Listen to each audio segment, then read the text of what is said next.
My daughter texted me. We got married yesterday, but we only invited special guests. A week later, her husband stole all the money and ran away. But Before we continue, please subscribe to the channel and let us know where you are listening in the comments. It was a quiet Sunday evening, the kind of evening when the house feels too still. I had just finished washing the dishes, the last plate stacked neatly beside the sink, when my phone buzzed on the counter. At first, I thought it was a reminder from the church committee or one of my neighbors checking in. But when I glanced at the screen, my breath caught in my chest. The message was from Sarah, my only daughter. We got married yesterday. We only invited special guests. That was it. No emojis, no explanation, not even a photograph. Just those clipped words that seemed to slice straight through me. I must have read it a dozen times, my thumb hovering over the phone as if pressing harder could force out more detail. Married? Yesterday.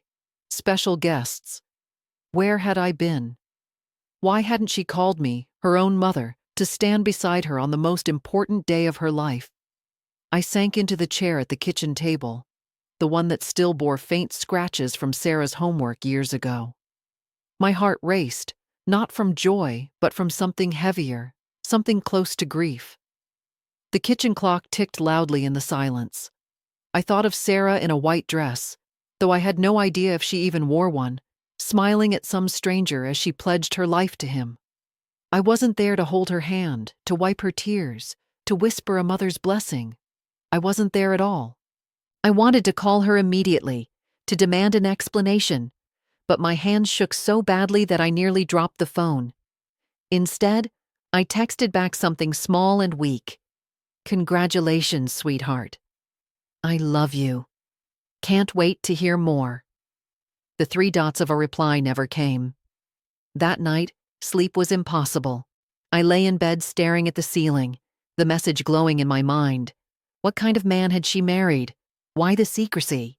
The Sarah I knew, my Sarah, was open with me, maybe too open sometimes. She would call at midnight to share about a book she'd finished or a dream she'd had. But this? This silence was new, and it frightened me. By morning, I had convinced myself there had to be a reasonable explanation. Maybe it was rushed, maybe it was a courthouse wedding, maybe they'd planned a bigger ceremony later. Maybe she just didn't want me to worry. Still, I couldn't shake the sting of being left out. A mother dreams of her daughter's wedding day, the chance to see her walk toward a future bright with promise. And now that moment had been stolen from me with a single line of text. I folded my hands on the table, whispering a prayer that whoever this man was, he would be good to her, that he would love her more than anything. But a chill lingered in my chest, a quiet warning I couldn't ignore. Because sometimes, when life shifts in a single sentence, you just know the story is not going to end the way you hoped. 2 days after the message, Sarah showed up at my front door. She didn't call first, which was unusual. When I opened the door, she stood there in a pale blue sweater, her hair tied back hastily, and her eyes darted nervously as though she wasn't sure how I'd greet her. "Hi, Mom," she said, almost too softly. I want you to meet Eric." From behind her stepped a tall man, broad-shouldered, with neatly combed dark hair and a smile that felt too rehearsed. His hand extended before his eyes met mine. "Mrs. Harris," he said warmly, his voice smooth and deep. "It's such an honor to meet you." "Sarah talks about you all the time." I shook his hand. "Please, just call me Margaret," I replied, though my words came out thinner than I intended. We moved into the living room. Sarah sat close to him on the couch, her hand clutching his arm like she was afraid he might slip away. I studied the way she leaned on him, too much for a woman who had always been fiercely independent. "So," I began, folding my hands in my lap, "tell me about yourself, Eric." His eyes lit up, or rather, they pretended to. "I work in real estate investments. It's a busy business, a lot of opportunities, a lot of growth. I've been blessed, really." He talked about money, about prospects, about dreams of moving into a larger house soon. But he said nothing of family, of roots, of the small things that truly reveal a person's heart. His sentences were polished, like he'd practiced them in front of a mirror. I glanced at Sarah. She was gazing at him with admiration, nodding along, drinking in every word. "And how did you two meet?" I asked. "At a coffee shop," Sarah said quickly, before Eric could answer. He was reading a book I loved, and we just started talking. It felt right. Her voice cracked just slightly, almost unnoticeably. But I heard it. A mother always hears. After an hour, they stood to leave. Sarah hugged me tightly, her face pressed against my shoulder. "Give him a chance, Mom," she whispered. "He makes me happy." I kissed her cheek. "That's all I want, sweetheart." But as I watched them walk down the driveway, my chest tightened. Eric's arm rested on her back, guiding her toward the car with a subtle pressure that looked more like ownership than affection. I wanted to believe my daughter had found happiness. I wanted to trust that this man was worthy of her. But deep down, a shadow stirred. It whispered that something wasn't right, that beneath the polished smile and the confident words, there lived a secret. And as their car disappeared down the street, I couldn't help but wonder if I had just met the man who would break my daughter's heart.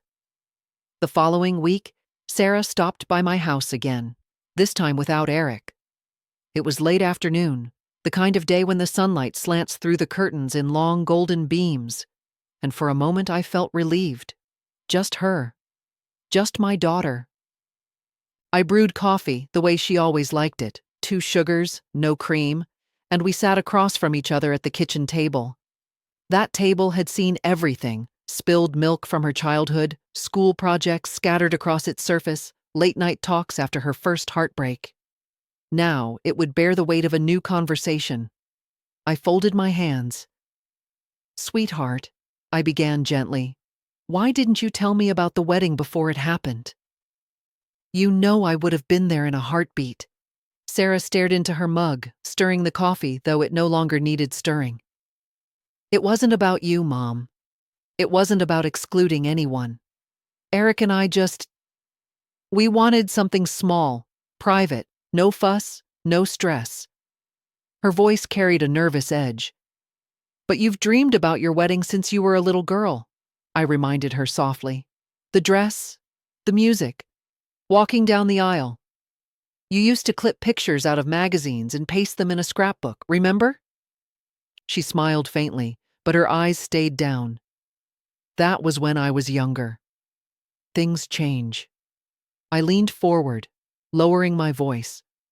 "Honey, I don't want to sound harsh, but marriage is a serious commitment. Are you sure you really know him?" Her head snapped up, and for the first time I saw a flicker of defensiveness. "Of course I do. Eric is kind. He's stable.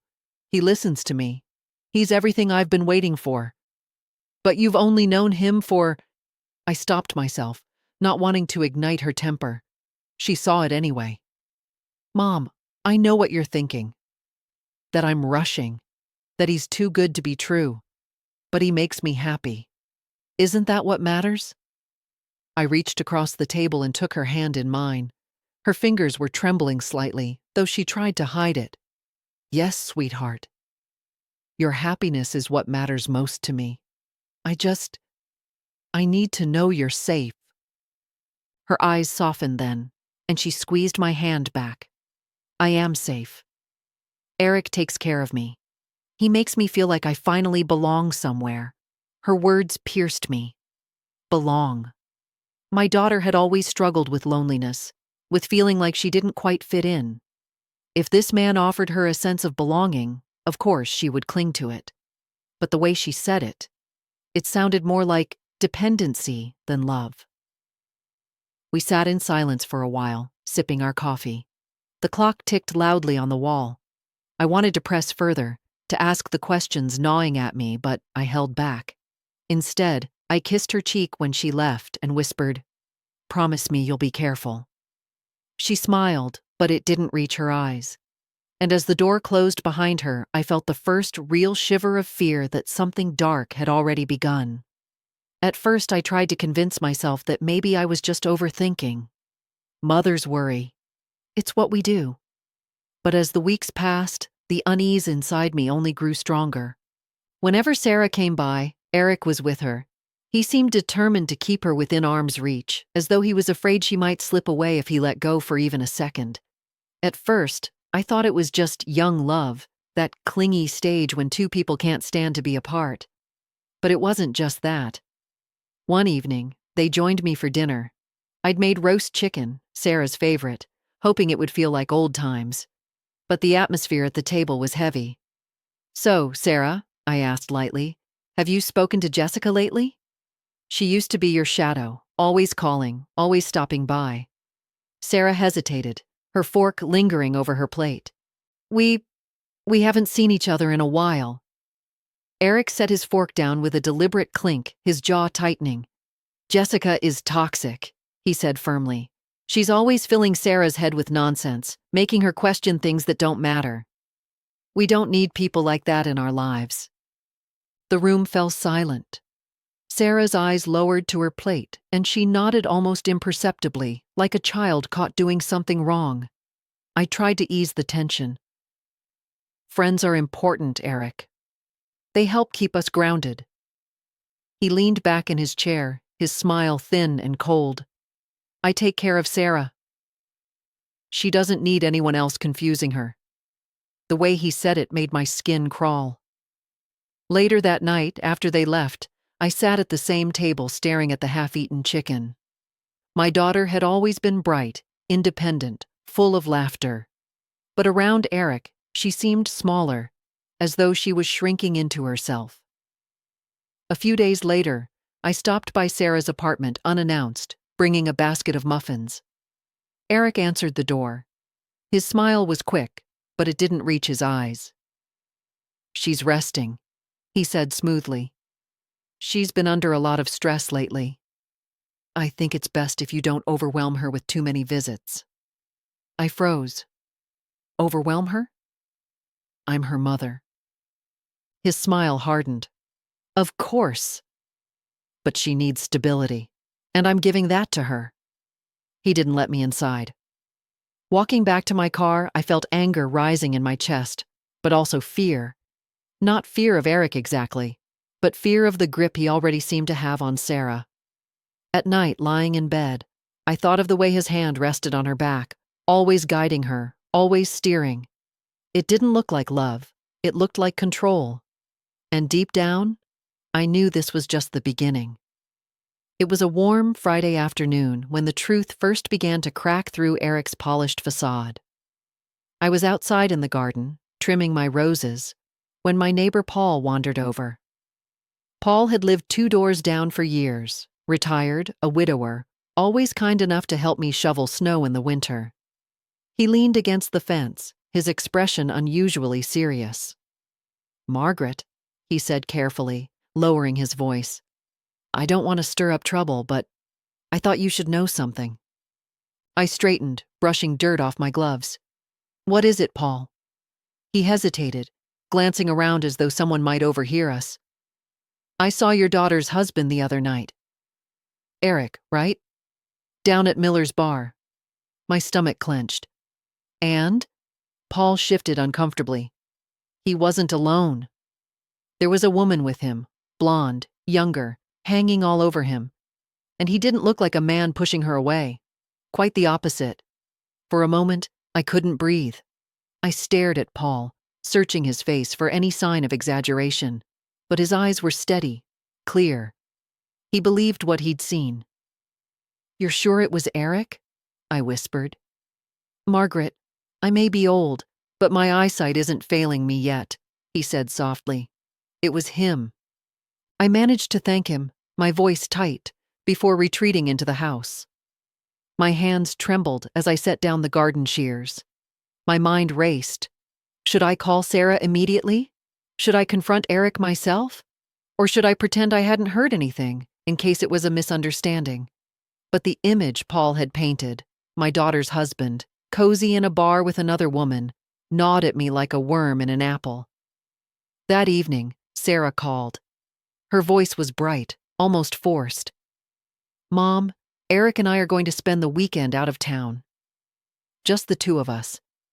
He says I need a break from everything. I bit my tongue so hard it hurt. My first instinct was to blurt out Paul's story, to demand she open her eyes. But then I heard the edge in her voice, the eagerness to prove to me that everything was fine. If I accused Eric now, she might only cling to him tighter. So I swallowed the words. "That sounds nice, sweetheart. You deserve a little getaway." When we hung up, I sat in the quiet of my kitchen, staring at the dark window. My reflection looked older than I remembered, worn with worry. A mother's instinct is rarely wrong, and mine screamed at me. Eric was hiding something. The hardest part was knowing that Sarah wouldn't believe me if I told her, not yet. And so, I kept my silence, while fear curled tighter and tighter around my heart. A week later, I stopped by the bank to check on my savings. I wasn't expecting any surprises. I've always kept careful track of every dollar, every bill paid on time, every statement neatly filed in the drawer by my bed. But when the teller pulled up my account, her expression flickered. "Mrs. Harris," she said, tapping the screen. "Did you make a withdrawal recently?" Quite a large one. My pulse quickened. "No, I haven't touched that account in months," she hesitated. "Well, there's been a transfer." Several, actually. Altogether about $30,000. I gripped the edge of the counter to steady myself. "That's impossible." That money was for Sarah, her future, for emergencies. I didn't authorize any transfer. The teller leaned closer, lowering her voice. "It looks like the transactions were made online. Someone had your login information." My hands went cold. I had only shared those details with one person in my life, Sarah, because she once helped me set up the online account when I struggled with the computer, and now she was married to Eric. By the time I got home, my knees were trembling so badly I had to sit down before I even took off my coat. I called Sarah, my voice shaking. "Sweetheart, I just came from the bank. The money, it's gone. All of it." There was a long silence on the other end of the line. Finally, Sarah whispered, "Eric said he borrowed it. Just for now. He promised he'll pay it back once one of his deals closes." I nearly dropped the phone. "He borrowed it? Without asking me?" "Sarah, that's not borrowing, that's stealing." Her tone sharpened, defensive. "Don't say that, Mom. He's my husband. He has plans, big ones. You don't understand, sweetheart, listen to me," I pleaded. "Men who love you don't take your mother's life savings without permission." "This isn't right." Her breath caught, like she was on the verge of tears. "I have to go." "We'll talk later." And then she hung up. I sat there in the silence of my kitchen, the phone pressed to my ear long after the line went dead. My chest ached, not just from the loss of money, but from something far worse. The fear that Sarah was slipping beyond my reach. That night, I barely slept. I walked the floor of my bedroom, whispering prayers under my breath. I asked for strength, for wisdom, for some way to protect my daughter from the man who had already begun to strip her life apart. But deep down, I knew this wasn't the end. It was only the beginning. The call came on a rainy Tuesday morning. Sarah's voice trembled through the receiver. "Mom, he's gone." My heart lurched. "What do you mean, gone?" She sniffled, and I could hear the faint echo of her sobs. "Eric, he left. His clothes are gone, his laptop, even the car. He didn't leave a note. Nothing. I've called him 100 times. His phone is off." I felt the blood drain from my face. I clutched the edge of the kitchen counter to steady myself. "Sweetheart, calm down. I'm coming over right now." When I arrived at her apartment, the scene nearly broke me. Suitcases were missing from the closet, drawers stood half open. The bed was unmade, like someone had rushed out in the middle of the night. Sarah sat on the floor by the window, knees pulled to her chest, her face streaked with tears. "I don't understand," she whispered, rocking back and forth. "He said he loved me. He said we'd build a life together. Why would he just disappear. I knelt beside her, wrapping my arms around her trembling shoulders. "Because he's not the man you thought he was," I said softly, though every word felt like salt on a wound. Her sobs grew heavier, her body shaking against mine. What if he comes back? What if he was in trouble, or something happened to him? I wanted to believe that. I wanted to cling to any hope that this wasn't as ugly as it seemed. But in my heart, I knew. The missing money, the secrecy, the control. This was his plan all along. I guided her to the couch, made her a cup of tea, though her hands shook so badly she could barely hold the mug. "I trusted him," she whispered. "I defended him to you, to everyone. And now he's just gone." I stroked her hair, like I used to when she was a child after a nightmare. "Sweetheart, this isn't your fault. Men like Eric, they know how to make people believe in them. They trick, they manipulate. You're not to blame." She looked at me with hollow eyes. "But I married him. I gave him everything." I swallowed hard, fighting the sting of tears. "And now you still have me. And we'll get through this together. Do you hear me? Together." For a long time, she just sat there in silence, staring at the rain streaking down the glass. Finally, she whispered, "I feel so stupid, Mom." I squeezed her hand. "No, honey, you're not stupid. You're just someone who loved too deeply, and maybe that's the only kind of love worth having, even if it breaks us." But as I held her, I knew this wound was only the surface. The real damage was buried deeper, and it would take everything I had to help her find her way back. The days that followed Eric's disappearance blurred into one long stretch of sorrow. Sarah stopped answering her phone, stopped going to work, even stopped eating. I would let myself into her apartment with the spare key, and every time I walked in, my chest tightened a little more. She was always in the same place, curled up on the couch under a blanket, eyes red and glassy, dishes piled in the sink, clothes scattered on the floor, unopened mail stacking higher by the door. The once bright, meticulous daughter I knew seemed to vanish, replaced by a shell of herself. One afternoon I sat beside her, holding a bowl of soup I'd made. "Sweetheart, you need to eat something, just a few spoonfuls." For me, she shook her head, her voice barely a whisper. "I can't. I don't feel anything. I just want him back." My heart cracked at those words. "Sarah," I said gently, "Eric isn't coming back. And even if he did, you don't deserve the kind of love that abandons you in the night." Her eyes filled with tears. "You don't understand, Mom. He made me feel like I belonged, like I was enough. Now without him, I don't even know who I am." I wanted to shake her, to make her see that she was still my Sarah, the little girl who once sang into a hairbrush in her bedroom mirror, who filled sketchbooks with doodles of wedding dresses, who had the kindest heart I'd ever known. But instead, I just held her hand and whispered, "You are still you." With or without him, she pulled away, curling tighter into herself. "No, I'm not." He took everything. That night, when I drove home, I gripped the steering wheel so hard my knuckles turned white. I prayed out loud, begging God for guidance.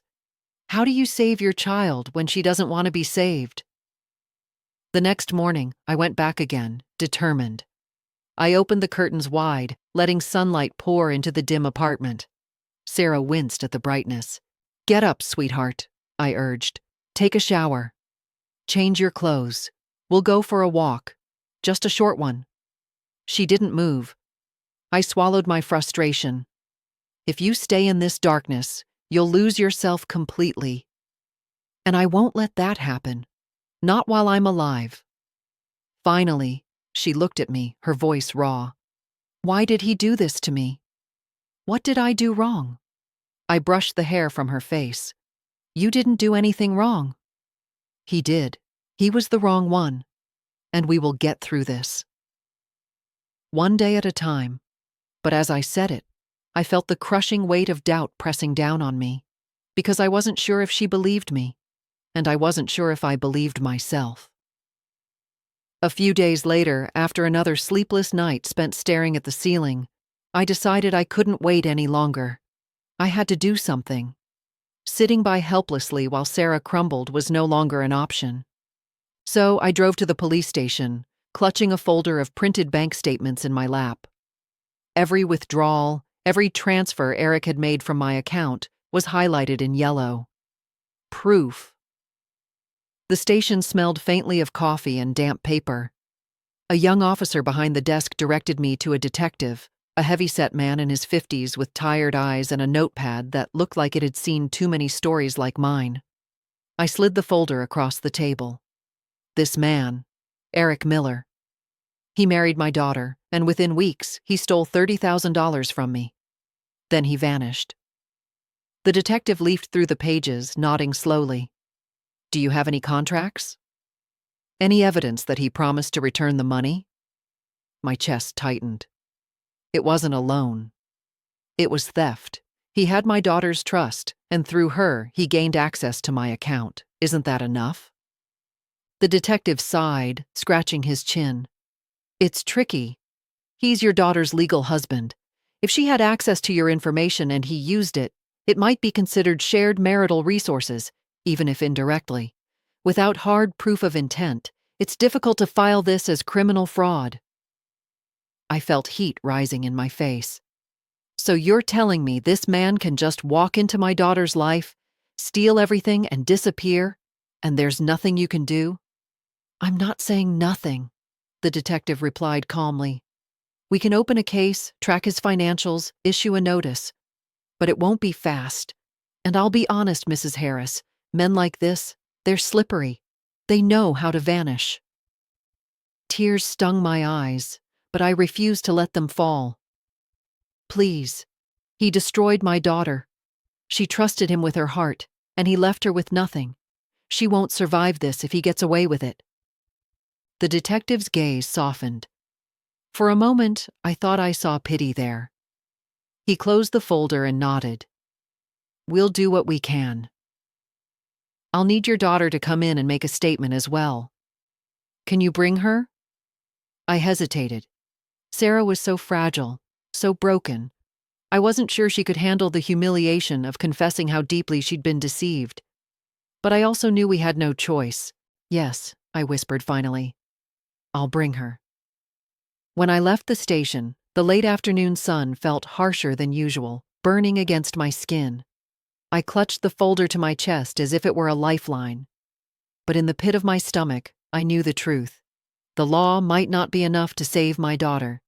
This battle was going to take far more than paperwork and police reports. 2 days later, I sat at my kitchen table with a pot of coffee growing cold beside me. The silence in the house was unbearable. I picked up my laptop and began searching. If the police couldn't move fast enough, then I would. I typed his name into the search bar. Eric Miller. Thousands of results appeared. I narrowed it with fraud, marriage, arrest. At first, nothing concrete, just scattered mentions. But then, buried deep on a local news site from another state, a headline froze me in place. Man accused of defrauding fiancé, disappearing with $50,000. The photo was older, his hair shorter, his face a bit thinner. But it was him. Eric. I clicked frantically, my hands trembling. The article told of a woman named Linda in Ohio. She had been engaged to Eric, trusted him with her savings, and just weeks before their wedding, he vanished. No arrest had ever been made. The authorities called it a civil matter. My heart pounded as I dug further. Another article. Another woman. This one in Texas. He'd married her, drained her accounts, left her bankrupt. The same story, repeated with slight variations.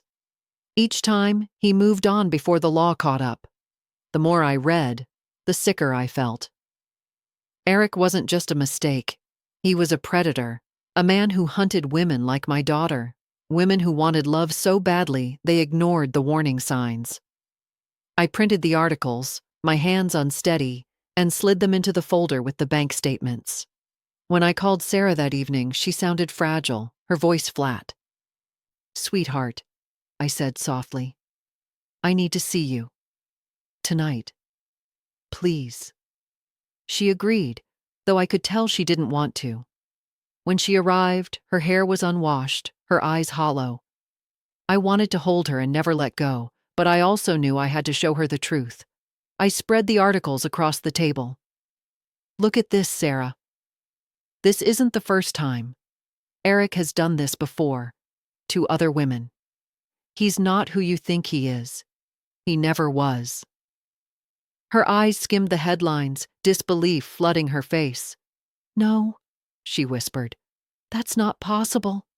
"He told me." Her voice broke. "He told me I was the only one who understood him." I reached across and touched her hand. "Sweetheart, he's been saying that same line to women for years. It's his trick, his way of making you feel special while he plans his escape." Tears streamed down her cheeks. She shoved the articles away and buried her face in her hands. How could I have been so blind? How could I not see it? I pulled her into my arms. "Because you loved him. And you wanted to believe in him. That isn't blindness, that's humanity. But now you know. And now we fight back." As I held her, I realized something. This wasn't just about catching Eric anymore. It was about saving Sarah's spirit before it was completely shattered. For a short while, after showing Sarah the articles, I thought maybe the worst was over. She cried, yes, but she seemed lighter, as if knowing the truth freed her from the grip of his lies. I clung to that fragile hope. But then the messages began. It was a Thursday night when Sarah called me, her voice trembling. "Mom, I think he's watching me." My stomach dropped.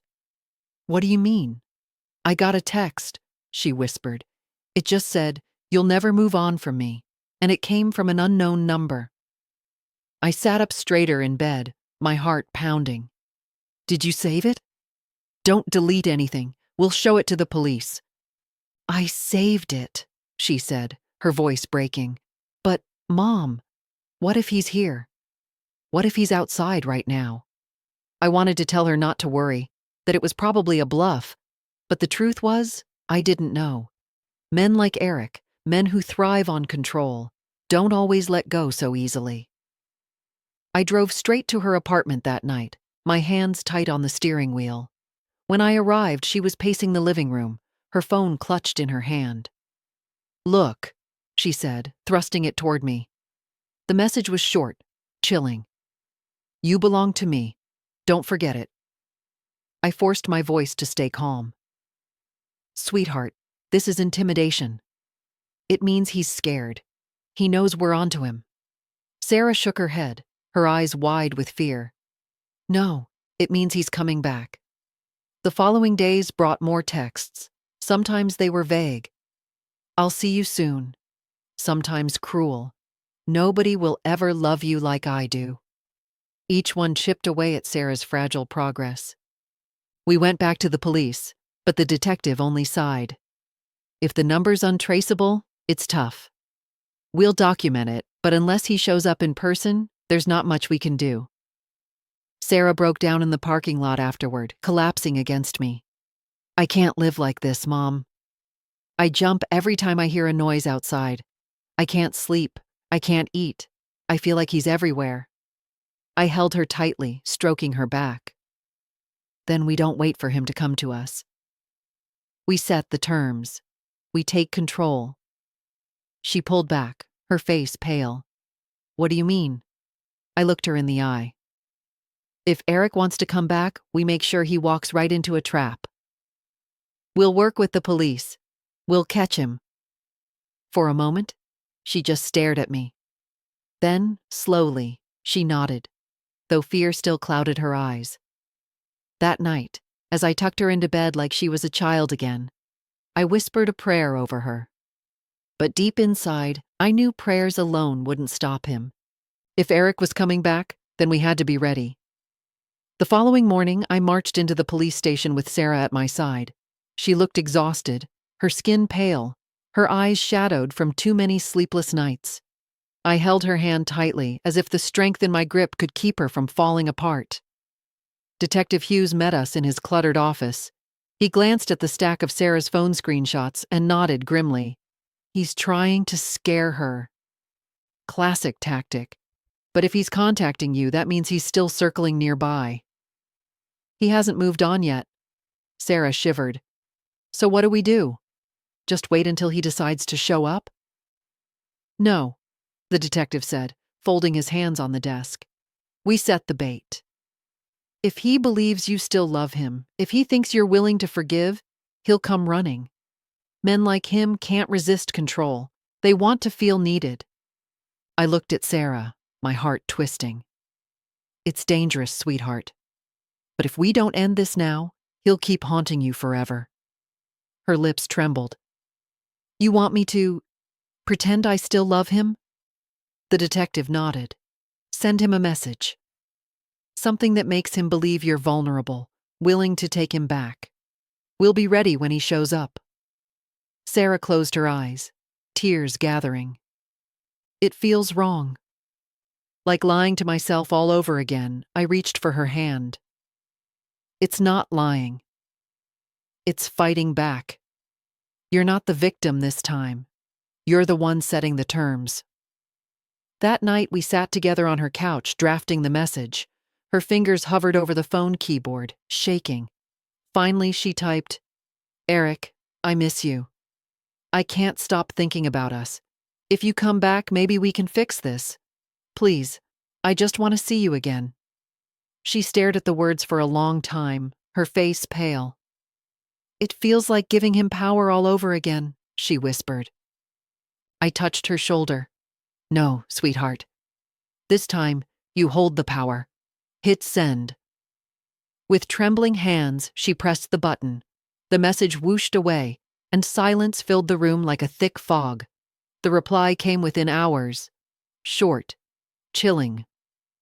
Tomorrow night, be ready.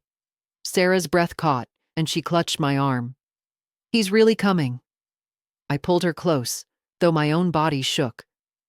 Yes, but this time he won't be the one walking away. The detective arranged for plainclothes officers to wait nearby, hidden but ready. Sarah's apartment would be the stage, and Eric would walk into his own downfall. That night, as I lay awake in her guest room, I listened to the sound of her restless tossing and turning. Every creak of the building made me sit up, my heart racing. The storm we had feared for weeks was finally on its way, and all we could do was wait. The following evening, the air felt heavy, charged with a kind of electricity that made my skin prickle. Sarah's apartment had never seemed so small. The detective had placed 2 plainclothes officers in an unmarked car across the street, another waiting in the stairwell. Still, as the clock ticked closer to 9, I felt utterly exposed. Sarah sat on the couch, her face pale, her hands twisting in her lap. She wore the same sweater Eric had once said was his favorite, a detail the detective suggested to make the bait more convincing. I hated it. I hated every second of this performance. At 8:57, a sharp knock rattled the door. Sarah froze, her eyes wide. I squeezed her hand once, whispering, Remember, you're not alone. She nodded, swallowing hard. Another knock, louder this time. Sarah rose on unsteady legs and opened the door. There he was. Eric stood in the hallway, the same confident smile plastered across his face, though now it looked almost feral. His eyes swept over Sarah, and he stepped forward without hesitation, pulling her into his arms. My darling, he murmured, kissing the top of her head. I knew you couldn't stay away. Sarah stiffened in his embrace but forced herself to play along. I missed you, she whispered, though her voice cracked. Eric pulled back, studying her face. You look terrible. Have you been eating? God, you need me. He stepped inside as though he still owned the place, his eyes scanning the room. He didn't notice me at first, but when he did, his smile faltered. Margaret, he said coolly, his tone suddenly sharp. Didn't expect to see you here. I met his gaze without flinching. This is still my daughter's home. You don't get to decide who belongs here. His smile returned, colder now. I see. You're still poisoning her against me. Sarah's hands clenched at her sides, tears gathering in her eyes. Eric, please, let's not fight. He turned to her, his voice rising. You called me back, didn't you? You begged me to return. And now you want to argue? You don't get to do that, Sarah. You don't get to play with me. His hand shot out, gripping her wrist. She winced, but before I could move, the door burst open. Police! 2 officers stormed in, guns raised. Eric's eyes widened in shock, but only for a moment. He shoved Sarah aside and lunged toward the kitchen as if he might escape through the back window. The officers tackled him to the floor, shouting commands. I rushed to Sarah, pulling her into my arms as she sobbed against my shoulder. It's over, sweetheart. It's over. But as Eric struggled against the officers, his eyes locked on Sarah's, burning with fury. This isn't the end, he spat. You'll never be free of me. His words cut through the air like a knife, leaving the room colder than before. And even as the police dragged him away in handcuffs, I knew those words would echo in my daughter's heart for a long time to come. The silence after Eric's arrest was almost worse than his presence. The door slammed behind the officers as they led him away, and the apartment seemed to exhale. But instead of relief, the air felt heavy, suffocating. Sarah sat curled on the couch, her face buried in her hands. Her body shook with sobs, even though the danger had passed. I sat beside her, pulling her against me, my arms wrapped tightly around her trembling frame.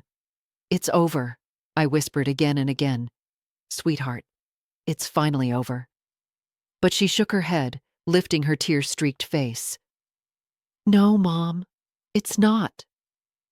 I can still hear him. I can still feel his hands on me. It's like he's in my skin. Her words pierced me.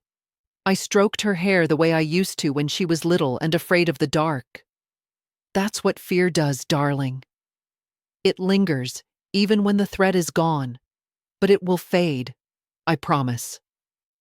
Later that night, after the police had taken our statements and left, the apartment felt too quiet. Sarah sat staring at the window, her eyes empty. He ruined me, she whispered. He took my trust, my money, my dignity. How do you come back from that? I wanted to tell her that time heals all wounds, but that would have been a lie. Instead, I took her hands in mine, forcing her to meet my gaze. You come back one breath at a time, I said softly.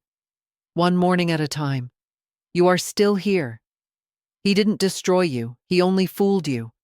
And there is no shame in loving someone, even the wrong someone. The shame belongs to him, not to you. She cried then, the kind of crying that seems to empty the soul, deep and raw. I held her, letting her grief spill out, knowing it was the first step toward healing. Over the next days, I stayed with her. I cooked simple meals she barely touched, coaxed her into walking outside for a few minutes at a time, reminded her to breathe when the nightmares woke her. Sometimes she snapped at me, told me I didn't understand, but I never left her side. One evening, as we sat in silence with the glow of the television flickering across the room, Sarah whispered, I don't think I can ever trust anyone again. I squeezed her hand gently. Then don't. Not yet. You don't have to rush. Trust isn't something you give away. It's something people earn. And one day, someone will earn it. Until then, you just lean on me. For the first time in weeks, I saw the faintest flicker of hope in her eyes. It wasn't much, but it was enough. Months passed. The trial dragged on in the background, Eric's lawyers trying to twist every detail. But eventually, justice took its course. He was sentenced for fraud, though the punishment never seemed heavy enough for what he had stolen from Sarah. Her trust, her peace of mind, her sense of self. But slowly, piece by piece, my daughter began to rise from the wreckage. It started small. She began walking with me in the mornings, at first barely making it to the corner before insisting we turn back.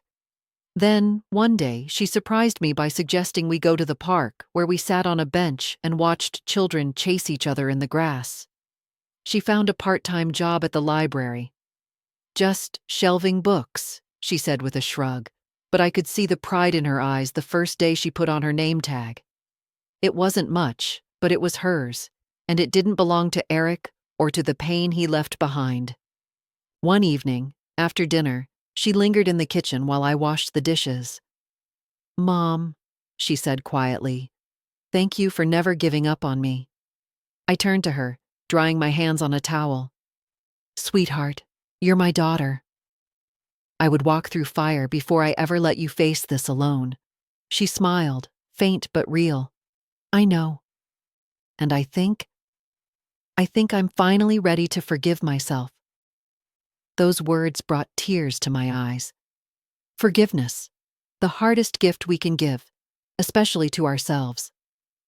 That night, as I tucked the blanket around her shoulders while she dozed on the couch, I thought back to the text message that had started it all. "We got married yesterday. We only invited special guests." How those words had cut me. How they had signaled the beginning of a storm neither of us could have imagined. But now, sitting in the quiet glow of the lamp, I realized something. Yes, we had lost money, trust, and months of peace, but we hadn't lost each other. Eric had wanted to break Sarah, to leave her empty and powerless. But instead, he had reminded her of the strength she carried inside, and reminded me that a mother's love can outlast even the deepest betrayal. As I watched her sleep, I whispered softly into the room, "We may have lost so much, but we still have everything that matters." And for the first time in a long time, I believed it.